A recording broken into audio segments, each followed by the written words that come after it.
Sarapan dulu guys. Sarapanku pagi ini masih ada sisa kemarin sup rebung tulang babi. Segar. Saya heran di Taiwan ini rebung cuma dimasak kayak gini aja enak banget. Kalau di Indonesia harus disantan ya.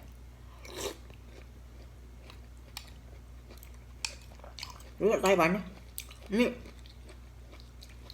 unik banget. Rebung di sup rasanya wow, luar biasa.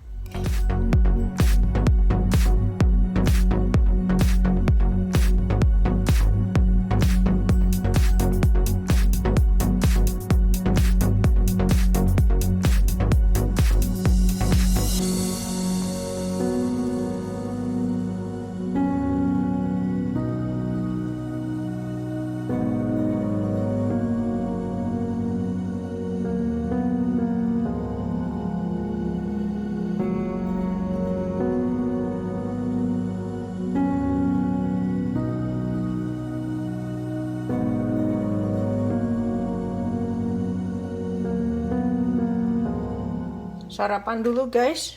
Sarapanku pagi ini masih ada sisa kemarin sup rebung tulang babi ya, karena masih seger ini guys, saya suka. Jadi ini buat menu sarapan pagi saya biar seger banget ya, seger pokoknya mantep ya. Hai guys, apa kabar? Jumpa lagi sama saya Ferrari, masih di negeri Formosa yang super wow, super horror, dan super amazing. Hari ini aku mau ngajak kalian untuk sarapan pagi ya. Dan sarapan pagi hari ini mungkin buat kalian ekstrim banget, karena tadi saya sudah bilang ini adalah sup rebung ditambah dengan tulang BABI atau babi. Yang nggak suka dengan konten aku hari ini nggak usah nonton, di skip aja, lewatin aja ya. Karena mengandung sesuatu yang mungkin haram ya buat kalian, tapi buat saya nggak haram, karena saya non muslim, saya bebas makan apa aja ya. Sebelum makan saya akan berdoa dulu ya guys ya.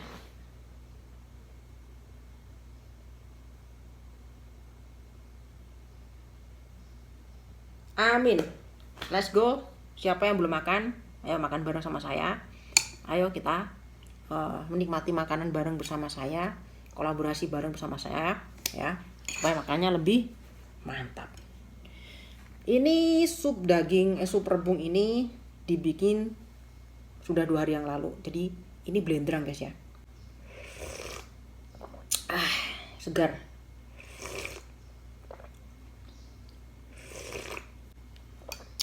Maknyus pokoknya. Ini rebung ya. Rebung Thailand tuh manis banget ya.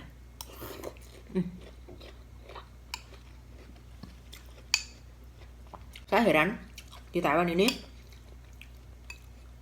rebung cuma dimasak kayak gini aja enak banget. Kalau di Indonesia harus disantan ya.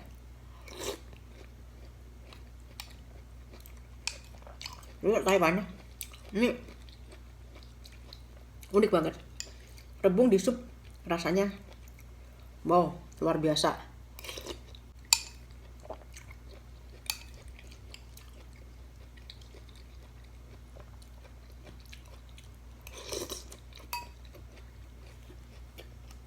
Sebelumnya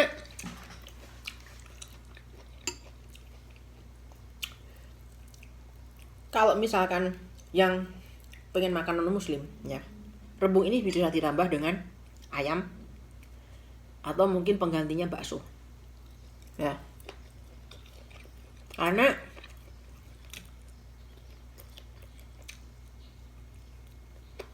saya bilang kalau misalnya yang masak ini orang muslim, rebung ini bisa dicampurin ayam atau bakso, itu lebih enak lagi ya.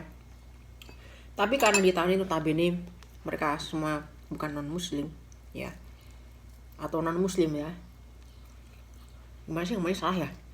Di Taiwan notabene mereka non muslim ya, jadi lebih suka dicampurin dengan tulang babi.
Dagingnya nyelip guys.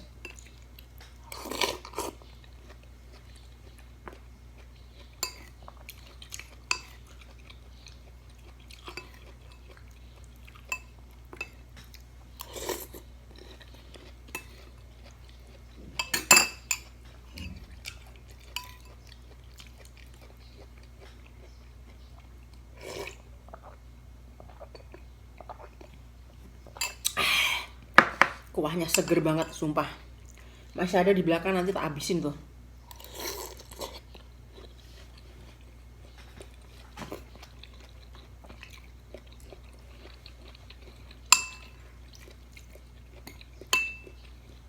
Masalahnya tadi pagi saya cuma minum teh doang sama roti.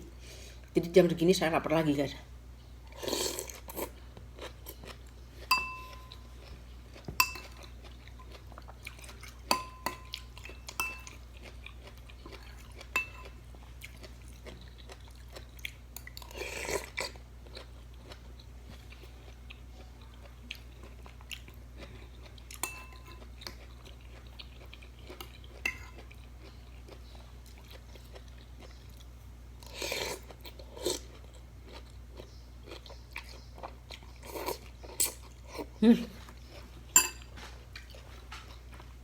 Bisa aja di belakang loh.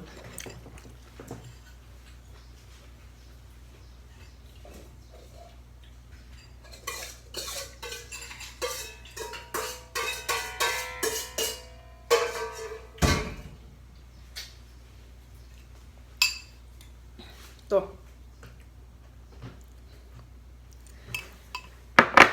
Dagingnya udah habis, tinggal rebungnya doang, nggak apa-apa. Kalau bukan saya ngabisin, siapa lagi?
Habis.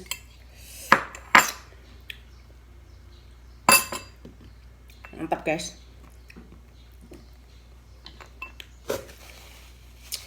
Masih kenyang, masih kenyang. Masih pengen makan lagi yang kriuk-kriuk gitu ya.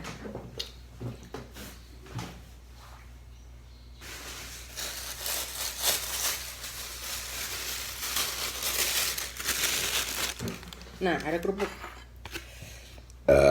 Alhamdulillah, puji Tuhan, kenyang. Makasih Tuhan.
Habis guys, ya.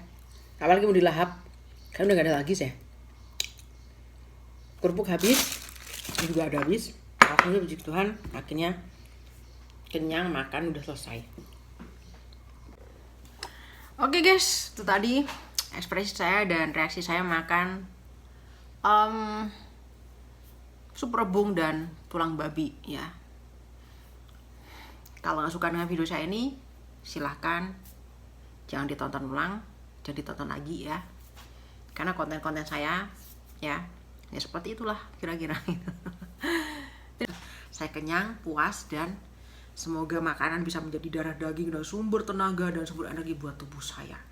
Amin.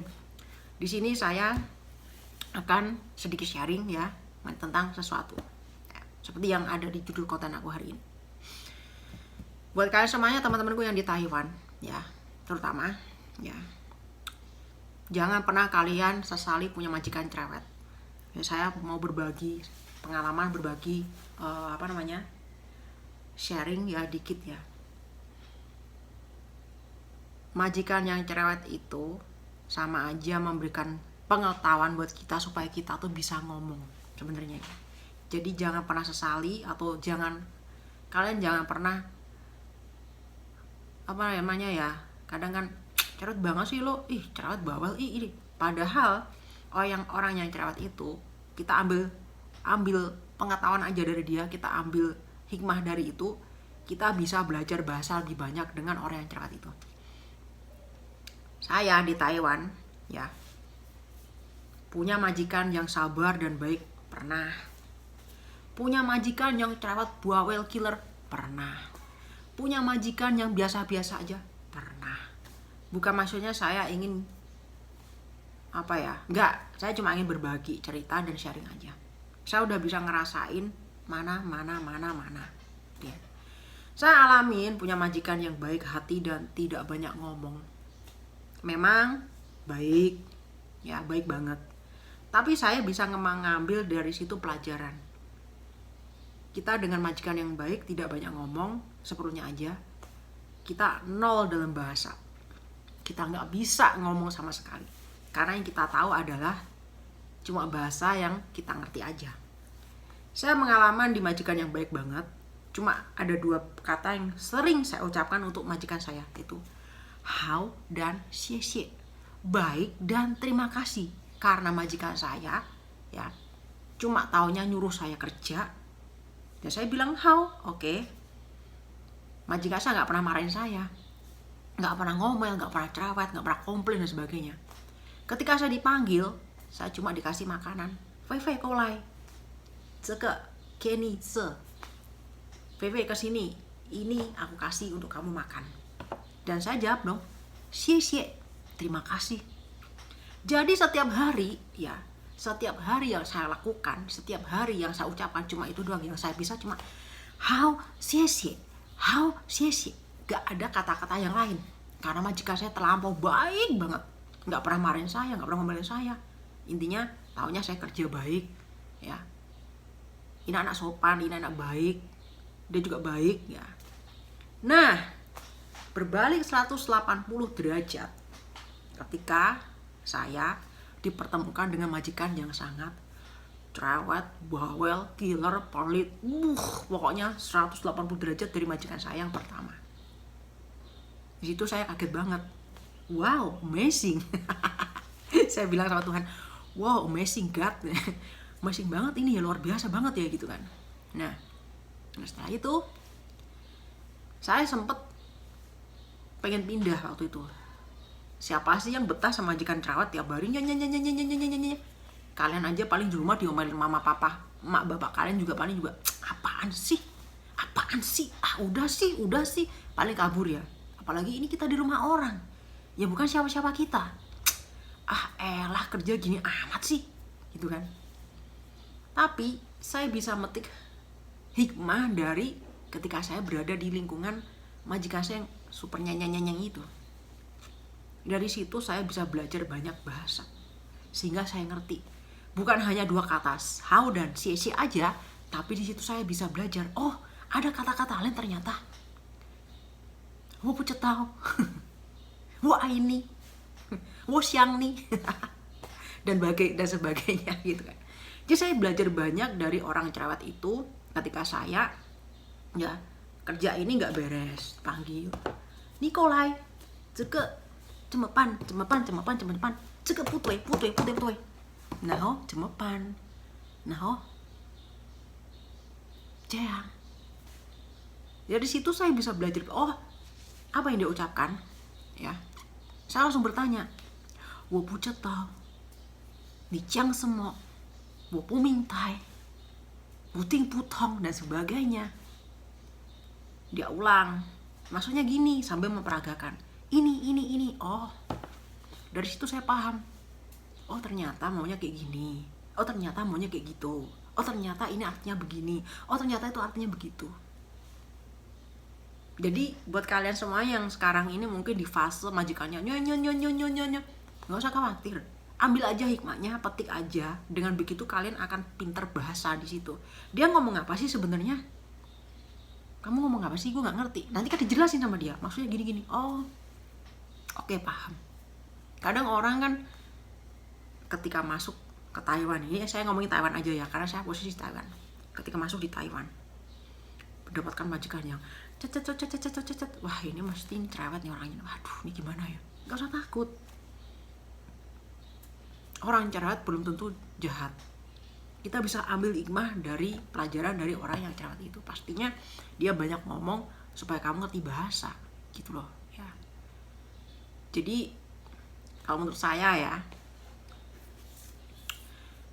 berhubungan dengan majikan yang cerewet itu ya ada untungnya juga sih ya, karena kita akan lebih pintar bahasa. Di situ kita ambil hikmah dari itu, kita ambil pelajaran di situ. Ternyata kita oh iya ya, dari awalnya kita nggak ngerti, dari awalnya kita nggak bisa ngomong, kita cuma bisanya ao, semua udah nggak tahu.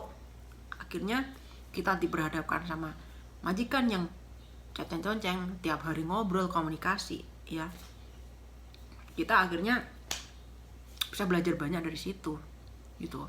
Setiap kali kita nggak tahu, kita nggak paham, kita tanya maksudnya apa, ini terus gimana. Jangan marah, kita ditegur, oh Tui Puci, maaf ya kan, maaf saya nggak paham. Hah, saya harus gimana? Tui Puci wo tao, puhaise kau suwo cemepan. Saya bisa hadir ya di video kali ini ya, karena itu semua berdasarkan pengalaman. Kalau saya nggak punya pengalaman, saya nggak mungkin bicara di depan kalian semuanya seperti ini ya. Semuanya karena pengalaman, bukan saya niru-niru orang atau bukan saya katanya dia, katanya, bukan. Karena saya berdasarkan pengalaman saya. Makanya saya tadi bilang, punya majikan baik pernah, punya majikan nggak baik pernah, punya majikan cerewet pernah, punya majikan semuanya pernah. Tapi saya maunya majikan yang baik semuanya terus ya gitu ya. Orang kan banyak kayak gitu ya kayak gitu.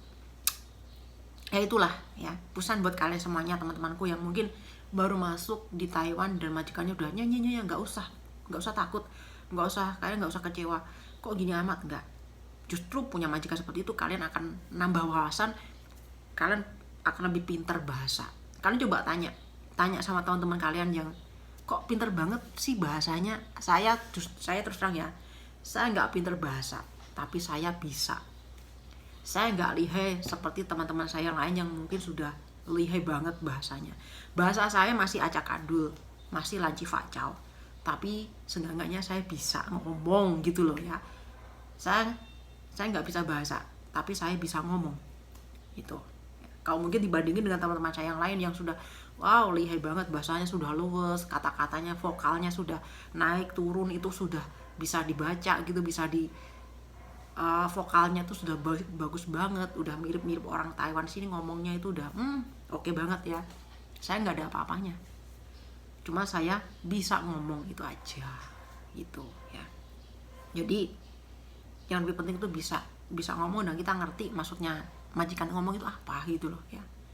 Jadi nggak usah terlalu khawatir orang ini jahat, ini kita ambil hikmahnya aja ya. Justru nanti kalau kita misalkan diperhadapkan sama majikan yang nggak suka ngomong, kita nggak ngerti, kita nggak bakal ngerti bahasa, nggak bakal bisa ngomong, kita pasti nggak tahu, justru kita nggak akan tahu. Apalagi sudah majikannya diem, yang dirawat juga diem, kita nggak bisa ngebayangin kita bisa bahasa dari mana, kita bisa ngomong dari mana, ya. Sedangkan kita telepon tiap hari aja sama keluarga ngomongnya bahasa Indonesia, bahasa Jawa, mungkin bahasa daerah masing-masing, ya. Kalau nggak dengan majikan, kita bisa pintar ngomong bahasa Mandarin itu dari mana, gitu kan. Justru kalau punya majikan yang cerdas, malah bisa sering komunikasi. Kita bisa tanya, ini apa gitu kan. Dia pasti juga seneng gitu kan, kayak gitu. Itu, ya. Nah, itulah secuil pengalaman saya ya mengenai tentang selama saya di Thailand itu ya kayak gitu, berbagai macam bentuk manusia, rupa dan karakter gitu ya saya pelajari ya, seperti itu ya. Ya dari situ kita ambil hikmahnya aja, oh seperti ini tuh bedanya, oh gitu. Jadikan setiap pengalaman itu sebagai jadikan setiap pelajaran itu sebagai pengalaman.